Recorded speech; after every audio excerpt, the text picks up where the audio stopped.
Welcome to Story Medicine. I am Joe Summerfield. For over 20 years, I've been working to better understand and support people in navigating this human experience. And I've come to believe that stories are encoded with the collective wisdom of all who have come before us. That they bring us into connection with the collective unconscious, and that they contain treasure waiting to be decoded. This podcast explores traditional tales through that lens. Each episode offers a story told in full, an exploration of the medicine it carries, and questions to help you integrate that medicine. We are in that quiet time of year right now, when nature's rhythms invite us to slow down, to look within, and to find warmth and comfort in the darkness.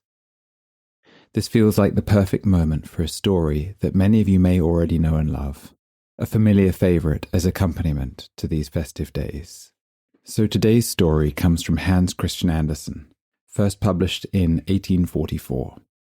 It's called The Snow Queen, and it's one of his longest tales, written in 7 parts like a novel in miniature. Let's begin. Part 1. The Story. Long ago, there lived a demon who created a terrible mirror. This mirror had a strange and wicked power. It made everything good and beautiful shrink into almost nothing, while everything bad and ugly grew larger and more hideous. The loveliest gardens would come to look like boiled spinach, and kind faces would become twisted and horrible. The demon was delighted with his creation. He and his followers carried the mirror everywhere, until one day they decided to fly up to heaven itself to see how the angels looked in it. But the higher they flew, the more the mirror trembled and shook, until it slipped from their hands and fell, shattering into millions upon millions of pieces. And this made the mirror even more dangerous than before. Some fragments were no larger than a grain of sand, and they flew about the world on the wind. When one lodged in someone's eye, they could only see ugly and wrong in everything. When a piece entered someone's heart, the heart would turn to ice. In a great city lived 2 children who loved each other like brother and sister, though they were not related. Their names were Kay and Gerda. Their families lived in garrets across from each other, and between their windows, each family had placed a wooden window box. And in these window boxes they had planted rose bushes that grew and bloomed beautifully. The boxes were positioned so that they reached from window to window, and in the summer the children would sit beneath the flowering rose bushes, reading and playing. Kay's grandmother told them stories, including one about the Snow Queen, a beautiful, terrible woman who rode through the winter storms, freezing everything she touched. "Can the Snow Queen come in here?" little Gerda asked. "Just let her try," said Kay. "I'd set her on the stove, and she'd melt." One winter evening, as Kay looked out the window, he saw a snowflake land on the window box. It grew larger and larger, until it became the figure of a woman, beautiful, made entirely of ice and snow, with eyes that sparkled like stars but held no warmth, no rest, and no peace. The beautiful figure nodded towards him, and Kay felt frightened, but the next day he forgot all about it. Summer came again, and the roses bloomed magnificently. The children sat reading together when suddenly Kay cried out, "Something has struck my heart! And my eye!" Gerda looked and could see nothing.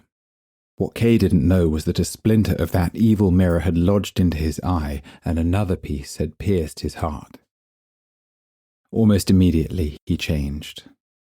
He looked at the roses that they had loved and said, "These are ugly and worm-eaten. They're just like the box they're in." And he kicked the boxes and tore off the roses. When Gerda cried out, he mocked her. "Why are you crying? It makes you look ugly." From that day forward, Kay became cruel. He mimicked people's faults. He became interested only in what was precise, perfect, geometrical, like snowflakes under a magnifying glass. He said they were more interesting than real flowers because they had no imperfections until they melted. One summer day, Kay took his sledge to the town square. The boldest boys would tie their sledges to farmers' carts and ride along. While Kay was playing, a large white sled appeared. and somebody in it dressed in white furs nodded to him as if they knew each other. Kay tied his sledge to it. The white sledge went faster and faster out through the town gate. Snow fell so heavily that Kay couldn't see. He tried to loosen the rope, but he couldn't free himself. He tried to pray, but he could only remember his multiplication tables. And the snowflakes grew larger, like enormous white birds. Suddenly the sledge stopped. The figure stood up, and the furs and the cap fell away, and Kay saw that she was a tall, beautiful woman made entirely of ice and snow. It was the Snow Queen herself. "You're cold," she said, wrapping him in her furs. "Are you still cold?" She kissed his forehead. Her kiss was colder than ice. It went straight to his heart, which was already half frozen. For a moment, Kay felt as though he would die. But then he felt better, and no longer noticed the cold that surrounded him. She kissed him once more. "No more kisses," she said, "or I'll kiss you to death." By then, Kay had forgotten little Gerda, his grandmother, and everything from home. To him, the Snow Queen seemed perfect, the most beautiful, intelligent being imaginable. He told her proudly that he could do mental arithmetic and that he knew geography and statistics, and she smiled, and he felt that perhaps he didn't know quite enough yet. They flew together over woods and oceans, over land and sea, with wolves howling below them and ravens screaming above. Kay spent the long winter's night with her, and by day he slept at her feet. Back home, Gerda wept for Kay. Everyone said that he must have drowned in the river, but when spring came, she couldn't truly believe that he was gone. "I'll go and ask the river," she said. And she put on her new red shoes, the ones that Kay had never seen, and went down to the water's edge. "Is it true that you've taken my playmate? I'll give you my red shoes if you give him back." The waves seemed to nod strangely. She threw the shoes into the water, but they fell near the bank, and the river carried them back to shore, as if it couldn't take what she loved most because it couldn't give Kay back. Gerda climbed into the boat and threw the shoes further, but the boat wasn't tied up, and her movement sent it drifting downstream. She tried to reach the bank, but she couldn't, and the boat carried her far, far away, while sparrows flew along, singing as if to comfort her. The boat eventually brought her to a house with a cherry orchard. An old woman with a painted hat lived there. The woman pulled the boat to shore and lifted Gerda out. "You poor child," she said. "How did you come so far on such rapid stream?" Gerda told her story and asked if she'd seen Kay. The old woman said no, but that he might come, so she invited Gerda to stay and to eat cherries and to look at her flowers. Now, the old woman was not wicked, but she could do a little magic. She wanted to keep Gerda, so she went into her garden and made all of the rose bushes shrink into the earth. She knew that roses, those ancient symbols of love and beauty and remembering what matters, could awaken longing in heart. She feared that if Gerda saw the roses that she might remember what she had lost and leave. Gerda stayed many days in the beautiful garden, playing among the flowers of every season. Yet something felt missing, though she couldn't say what. One day, looking at the old woman's painted hat, she saw a rose there. The woman had forgotten to remove it from her hat when she had banished the others from the garden, and Gerda wept. Her warm tears fell on the spot where a rosebush had sunk, and the tears brought it back up, blooming as beautifully as ever. Gerda kissed the roses and remembered. She remembered Kay, she remembered home, she remembered love. "Oh, how I've been delayed," she cried. "I was meant to find Kay." She asked the roses if they knew where he was. The roses said he wasn't dead, for they had come from underground where the dead lie, and he was not there. So she asked all the other flowers, the tiger lily, the convolvulus, the hyacinth, the buttercup, but none could tell her about Kay. They only knew their own stories. Gerda ran from the garden. It was already autumn. She had lost so much time. Cold and exhausted, Gerda met a crow, who said he might know where Kay was. "There's a princess," said the crow. "So clever she's read all the newspapers in the world. She decided to marry, but only someone who could speak well when spoken to. Young men came from everywhere, but when they stood before her throne, they could only repeat her words back to her. It was as though they'd taken something to make them sleepy. But on the third day," the crow continued, "a young man came with bright eyes and beautiful long hair, though his clothes were poor. He walked right up to the princess, and when she tested his wisdom, he answered brilliantly. She was so pleased with him that they married." "That must be Kay," said Gerda. "He's very clever. He knows arithmetic and geography." The crow's sweetheart, who lived in the palace, helped them sneak in. They crept through magnificent halls until they reached the bedroom, and Gerda's heart pounded. She held up the lamp and woke the prince, but it wasn't Kay.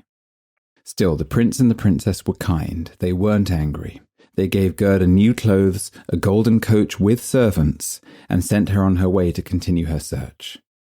The forest crow accompanied her for 3 miles before saying goodbye. The coach made its way through a dark forest when suddenly robbers attacked. They killed the servants and pulled Gerda out. "She's plump and pretty," said the old robber woman, drawing a knife. "She'll taste good." But the old woman's daughter, a wild, fierce robber girl, bit her mother's ear. "She'll play with me," the girl declared. "She'll give me her pretty dress and sleep in my bed, and I won't let you kill her unless she makes me angry." The robber girl took Gerda to the robber's castle, and that night they lay together in a corner where the robber girl kept her captured animals, wood pigeons in a cage and a reindeer tied with a copper ring around his neck. The robber girl held a knife while she slept, which terrified Gerda. In the night the wood pigeons cooed. "Oh, we've seen little Kay. A white bird carried his sledge. He sat in the Snow Queen's carriage. She blew on us, and all the young ones died. Kay is going with the Snow Queen to Lapland, where there's always snow and ice. The reindeer spoke up. "Yes, the Snow Queen's summer tent is in Lapland, but her stronghold is further north, on an island called Spitsbergen." In the morning, Gerda told the robber girl about what she'd heard, and the fierce girl looked serious. At noon, when her mother fell asleep after drinking, the little robber girl made a decision. "I'm going to set you free," she told Gerda, "and I'm giving you the reindeer to carry you to Lapland." She gave Gerda the mother's warm mittens and her own cushion to sit on. "Here are your boots," she said. "Here's food for your journey." She cut the reindeer's rope with her sharp knife. "Now run," she said to the reindeer, "and take good care of the little girl." The reindeer ran faster than wind over marshes and plains, through forest and across frozen ground. The wolves howled, the ravens screamed, and above the northern lights flickered red and green across the sky. The reindeer brought Gerda to a little hut in Lapland, where an old Lapland woman lived. She cooked fish by lamplight, and after hearing their story, she wrote a message on a dried stockfish, for she had no paper, and she told them to take it to the Finland woman who lived further north. She could help them. So they travelled on to Finland, where it was even colder. The Finland woman read the message, then looked at them with twinkling eyes. "Can't you give this girl something to make her strong as 12 men?" asked the reindeer, "so she can overcome the Snow Queen?" "The power of 12 men would be of little use," replied the Finland woman. She read from a large skin inscribed with runes, and then drew the reindeer close and whispered. "Little Kay is with the Snow Queen," she said. "He finds everything there so much to his liking that he believes that it's the finest place in the world. But this is because he has pieces of that evil mirror, one in his heart and one in his eye. Until these are removed, he will never be human again, and the Snow Queen will keep her power over him." "But can't you give the girl power to help him?" The Finland woman shook her head. "I can give her no power greater than she already has. Don't you see how strong that is? How men and animals serve her? How she's come so far barefoot? Her power consists in her own purity and innocence of heart. If she cannot herself reach the Snow Queen and remove the glass fragments, we have nothing. 2 miles from here the Snow Queen's garden begins. Set her down by the large bush covered with red berries, and don't stay gossiping. Come back quickly." The reindeer carried Gerda those final 2 miles and set her down by the red bush. He kissed her, tears rolling down his face, and then bounded away. There stood Gerda, no shoes, no gloves, in the middle of a terrible frozen Finland, and she ran forward. Snowflakes came at her, not falling from the sky but running along the ground like the Snow Queen's guards. Some like porcupines, others like serpents, others like fat bears.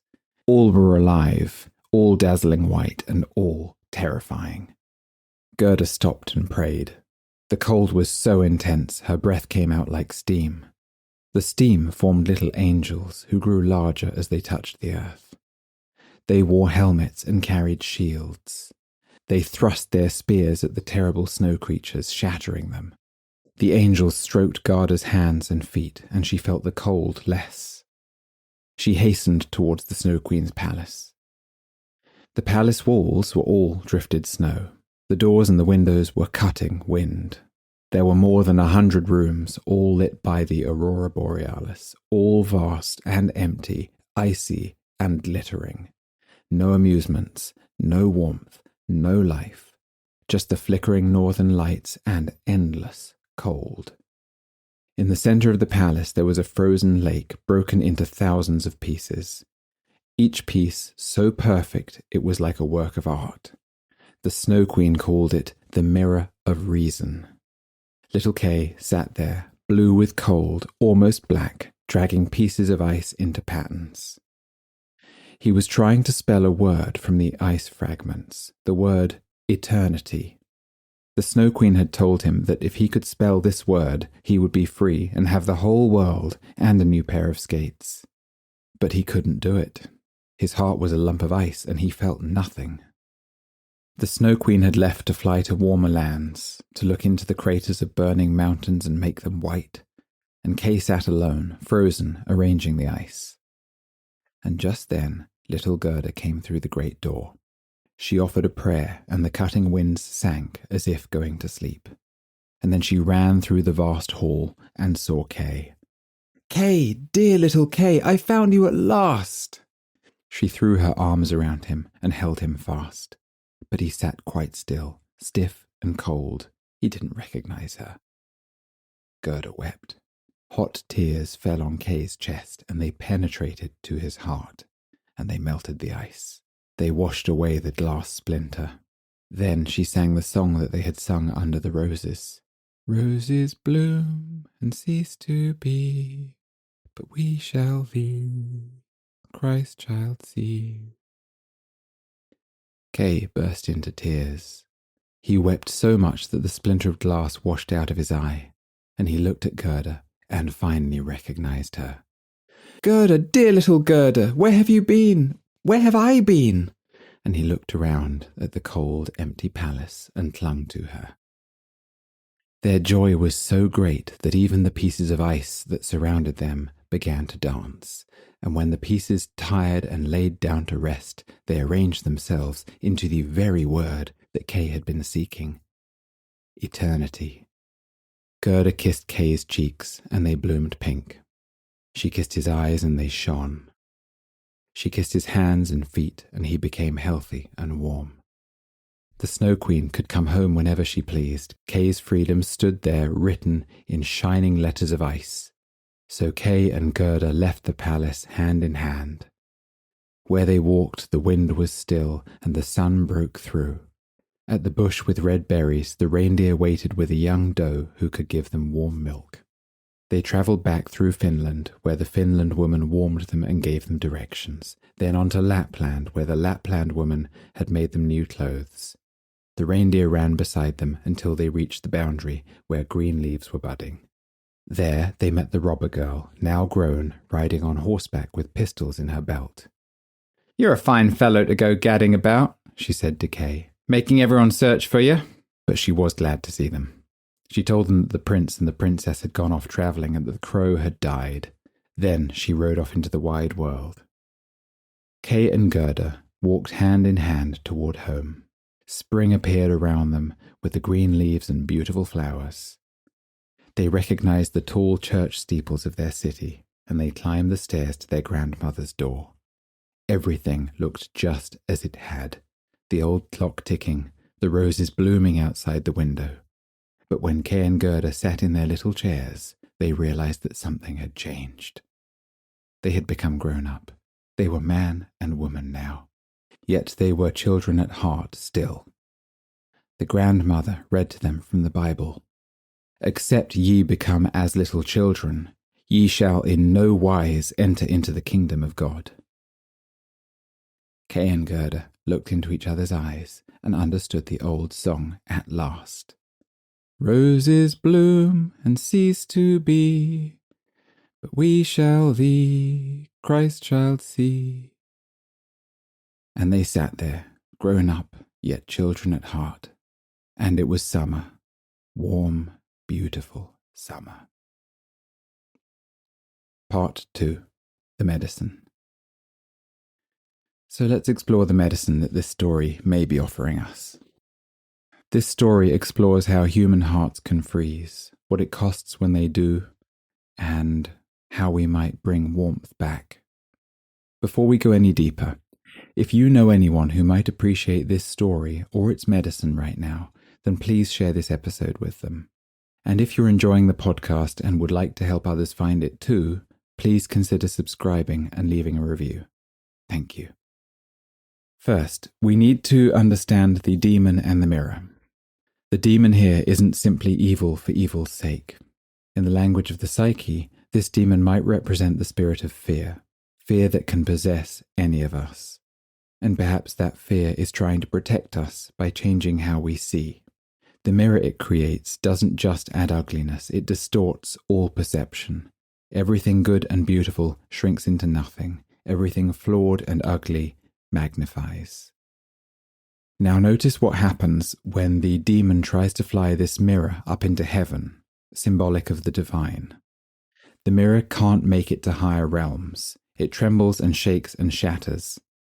And this is crucial. Distortion, fear, and protective cynicism cannot penetrate truth when we are connected to what's highest within us. Whether you call this love or truth or God or heaven or the divine or your higher self, there is a realm of being that this mirror cannot reach. This pattern will echo through the entire story. When the mirror shatters, its fragments fly throughout the world. The story doesn't describe that they have chosen Kay for any particular reason. They're just loose in the world, and sometimes, through a convergence of circumstances, or perhaps even our own dispositions, the fragments find us. We don't always know why, but when a splinter lodges in Kay's iron heart, everything changes. And this isn't about Kay becoming evil. This is Kay becoming unable to see the goodness, unable to feel warmth, unable to connect. The splinter creates a particular kind of suffering, one that feels to him like clarity. Kay believes that he is seeing the world as it really is for the first time, that he is seeing truth. The roses that he and Gerda loved to sit beneath became worm-eaten and crooked in his eyes. Gerda's tears made her look ugly in his heart. Stories become fit only for babies. His grandmother becomes someone to mock. And so he is now drawn to what is cold and precise and perfect, the geometrically flawless snowflakes. He can no longer access prayer. When he tries, he can only remember his multiplication tables.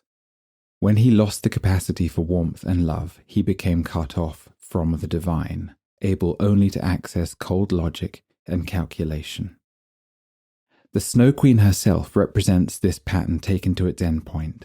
She is beautiful and powerful, and she promises a world without pain, because it's a world without feeling. Her palace is vast and beautiful, and cold and empty.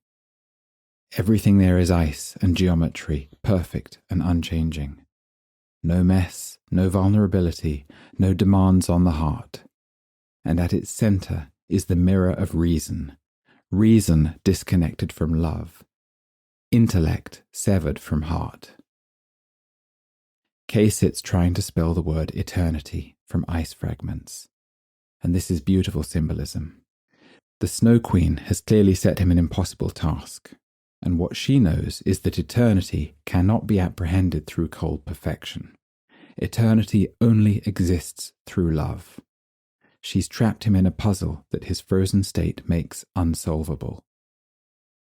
Now, notice that the splinter doesn't actually make Kay suffer initially. It makes him stop feeling. That is its terrible mercy.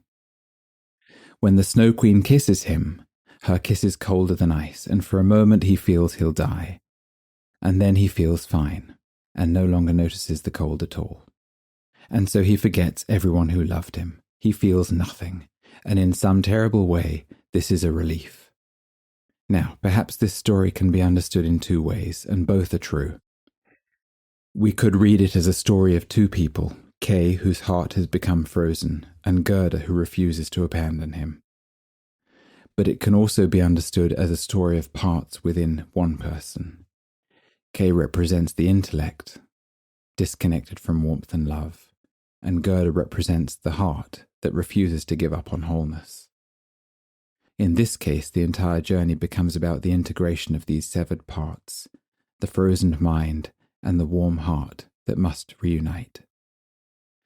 Whether you hear this as an external or internal story, the medicine is the same. Enter Gerda, and this is where the story reveals a different kind of power. Gerda doesn't storm the palace. She doesn't battle the Snow Queen with force. She simply refuses to forget. She refuses to accept that Kay, or any frozen parts of herself, is lost forever. She sets out with nothing but red shoes and pure determination from love. And notice what happens. The river, representing the unconscious, carries her where she needs to go. It knows even when she doesn't. The old woman offers comfortable enchantment, a garden where time stops. Sometimes comfort is medicine, but sometimes it's delay, keeping us from the necessary confrontation that brings maturation. The prince and the princess offer false hope. We think that we found what we're seeking, but it's the wrong answer. The robber girl, wild and violent, helps her anyway. The animals help her, because Gerda is aligned with something that the world recognizes: love, truth, that connection to the higher realms, whatever they may be to you. Throughout Gerda's journey, she remains connected to the divine. Not through religious dogma specifically, although of course Andersen, writing in 1844 in Denmark, expressed it through Christian imagery, but she remained connected to the divine through an openness to what's highest in us, and we can do the same. When she's attacked by the Snow Queen's guards, she prays and angels come to protect her. Just as the mirror couldn't reach heaven and shattered, Gerda's connection to the higher realms, whatever that may be to us, saves her. Fear and distortion cannot penetrate truth and love. The Finland woman tells us something crucial. She can't give Gerda power greater than she already has, which consists in her own purity and innocence of heart. This isn't about Gerda being naive, it's about her remaining open, remaining capable of connection, remaining able to love without armor. Men, women, and animals serve her not because she commands them, but because something in her calls something within them, calls to what hasn't frozen, what still remembers warmth. The roses appear throughout as symbols of this truth. They represent love, beauty, connection, what Kay and Gerda shared before the mirror shattered. When Gerda weeps in the old woman's garden, her tears bring the roses back. When she finally reaches Kay and sings their shared song about roses, it's part of what breaks the spell. Tears, genuine emotion, vulnerability, grief, all have the power to restore truth and beauty from the veils of pain or fear. When Gerda finally reaches Kay, she doesn't argue with him or try to convince him. She simply holds him and weeps, and her tears are hot. They're the opposite of the Snow Queen's kiss. They fall on Kay's chest and penetrate to his heart and melt the ice and wash away the glass. And then she sings the song that they sang together under the roses. The song connected them to what they shared before the cold came, and to something eternal beyond the roses blooming and fading, and Kay weeps. His tears wash out the glass from his eye, and he sees again, he feels again, he recognizes Gerda. "Where have you been?" he asks. "Where have I been?" And that question, "Where have I been?" is the question that we might ask when we return from coldness. When the ice in the heart melts, we finally realize how far away we've been, how much we've missed, how many people or how many parts of ourselves have been trying to reach us while we've been sat arranging perfect frozen fragments. And then the ice pieces begin to arrange themselves into the word eternity. Again, not through Kay's cold striving, but through the restoration of love. What couldn't be achieved through frozen perfection becomes possible through warmth and reunion. And the story ends with Kay and Gerda grown up but children at heart. And this is integration, not a return to everlasting naive innocence. They have been through winter, they've been through the palace, they've been through everything. There is a series of rites of passage here. They are adults now. But they haven't let those experiences freeze them. They sit together, understanding the old song in a new way.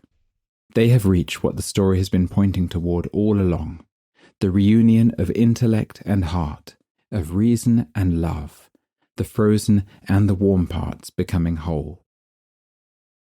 And here's what the story doesn't soft pedal. The journey to bringing back warmth is long and requires tremendous devotion. Gerda travels through an entire year, through the summer into autumn into winter. She loses time in the enchanted garden. She faces robbers and cold and impossible distances. She receives help, but the journey itself she must take, and she does so through the power of her own connection to love. For those of us who have loved someone whose heart has frozen through depression, through trauma, through cynicism, through pain or addiction or numbness, this story offers both hope and honesty. Yes, love can reach through ice. Yes, warmth and tears and refusing to abandon them can work where force cannot. But the journey is long, and you can't storm the palace. You can't make them feel. You can only keep your own heart warm, keep moving toward them, and when you reach them, offer what you have. Your tears, your warmth, your refusal to forget who they were before the mirror shattered. And if we're working with parts of ourselves, recognizing our own frozen places where we've become critical or analytical or numb or defensive, where we only see flaws and find cold perfection more interesting than messy warmth, this story offers a different medicine. It says the splinters can be washed out, not through willpower or self-improvement alone, but through finding the warm parts of ourselves that can offer the tears, the grief, the recognition, and the devotion to the frozen parts. Through remembering what we loved before we learned to see everything as worm-eaten and crooked. But we need to be honest about something complex here. This story celebrates devoted persistence, and there is genuine beauty in that. Sometimes love does call us to sacrifice, to persist, to journey through winter. Gerda's devotion is real and it is sacred. But it may be necessary to add a little nuance. Gerda is seeking someone who was warm before the ice came. She's working toward restoration, not trying to create warmth from nothing. And she receives help along the way. She's not isolated in her devotion. And crucially, she keeps her own heart warm. She does not freeze herself in the attempt. So if you are trying to discern whether a journey towards someone frozen is yours to make, perhaps ask, Am I seeking to restore the warmth that was there before, or am I trying to create it from nothing? Do I have help and support, or am I isolated in this? And can I make this journey without freezing my own heart? Does something in me know this is calling and not compulsion? There is no formula for this. Some acts of devotion are sacred and some are self-destruction. The difference isn't always clear from the outside. Only you can know, and even then you might not know until later. This story doesn't resolve that human complexity. It simply shows us what devoted love looks like when it's aligned with truth. What Andersen knew, and what this story preserves, is that hearts can freeze and hearts can thaw. That the warmth of devoted love, whether for another or for a frozen part of ourselves, is more powerful than cold perfection. That tears and holding and shared memory can wash out what logic and force cannot touch. That connection to what's highest in us, love, truth, the divine, the great mystery, God, whatever it might be, is what saves us when fear's distortions attack. And that sometimes the only way through winter is through winter. The long journey north across frozen ground with wolves howling and northern lights flickering overhead, sustained by the help that we receive and our refusal to stop moving toward wholeness.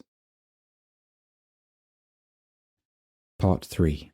Integration. The medicine doesn't come from understanding these patterns intellectually. It comes from allowing the story's wisdom to work in your life, in your body, in your acknowledgement of where you are. Here are 3 practices that might help you integrate some of this story's medicine. First practice. Notice your own splinters. Sometime this week, take 20 minutes with your journal. Ask yourself, where has my perception been distorted? Where do I see primarily flaws and imperfections and dangers, rather than beauty and goodness? Write about a time when something lodged in your heart or your eye, a betrayal, a loss, a wound, that changed how you see. How did your perception shift? And what is it that you began to see that now makes it hard to see anything else? Then you might ask, what fear might be underneath this distorted perception or this perceptual bias? Often the mirror fragments are fear trying to protect us, showing us danger so that we won't be hurt again. Finally, if you're willing, write what you might have lost access to, what you've traded for that protection. What warmth, what connection, what joy became harder to feel after that splinter entered. The medicine here is in acknowledging the splinter's presence without shame. The mirror shattering wasn't Kay's fault. The fragments flying through the world weren't his doing. What happened to you wasn't your fault either. But recognizing what's in your eye or your heart is the first step toward letting it be washed away. Second practice, finding the warmth within and around you. This practice works both internally and externally. You can explore which one feels most relevant to you, or you can do both. For the external reflection, sometime before the new year begins, perhaps, spend 10 minutes in quiet reflection, walking, sitting, whatever works for you, and ask yourself, who has made a long journey to reach me in my frozen places? Who has refused to forget me when I've been cold or critical, distant or numb? Who has kept moving toward me when I didn't even respond? If no one comes to mind, that itself is information worth sitting with. Perhaps the story is calling you to be that person for yourself, or to seek that devoted witness elsewhere. And for internal work with parts, perhaps you could ask yourself, what parts of me can provide warmth and devotion to my frozen places? Where inside me is the Gerda who hasn't given up on wholeness? Can I find the part of me that still remembers the roses, that can offer tears to the ice, that refuses to accept that any part of me is lost forever? Spend time tuning into and nourishing these warm parts of yourself. Notice where you can give yourself the tears, the warmth, the devoted attention that melts the ice. If tears come, whether recognizing devotion received or offering it to yourself, that is part of the medicine. Remember, it was Gerda's tears that melted the ice in Kay's heart. Third practice, discerning your winter journey. This could be the most challenging of the practices for this story, and it's only for you if it feels true. If someone in your life has a frozen heart, if someone you love has become cold, critical, numb, or distant, you might be being called to Gerda's journey. Before you dismiss this or rush towards it, spend some time this week sitting with these questions. Is this truly my journey to take, or am I trying to rescue someone who doesn't want to be found? Am I seeking to restore warmth that was there before, or trying to create it from nothing? And do I have the support and the help that I need? The crows and the princes and the robbers and the reindeer? Or would I be trying to cross the frozen north alone? Can I make this journey while keeping my own heart warm, or would it freeze me too? Do I feel clear that this is a calling and not a compulsion? If, after honest reflection, this does feel like your journey, then make a commitment to yourself. I will keep moving toward this person. I will accept help. I will not freeze my own heart in the attempt. And when I reach them, I will offer what I have, my warmth, my tears, my refusal to forget who they were before the ice came. Write this commitment where you'll see it. But remember, there is no formula for distinguishing sacred devotion from self-destruction. Only you can know, and even then, you might not know until later. So hold this complexity with honesty. What Andersen knew, and what this story preserves, is that the heart can freeze and hearts can thaw. Whether those hearts belong to others or to parts of ourselves, the medicine is the same. Warmth, tears, devotion, and connection to the highest realms. That's the medicine. The wisdom in these old stories waits patiently, and I hope this one's medicine found you where you need it. Thank you for listening to Story Medicine. I am Joe Summerfield. Until next time.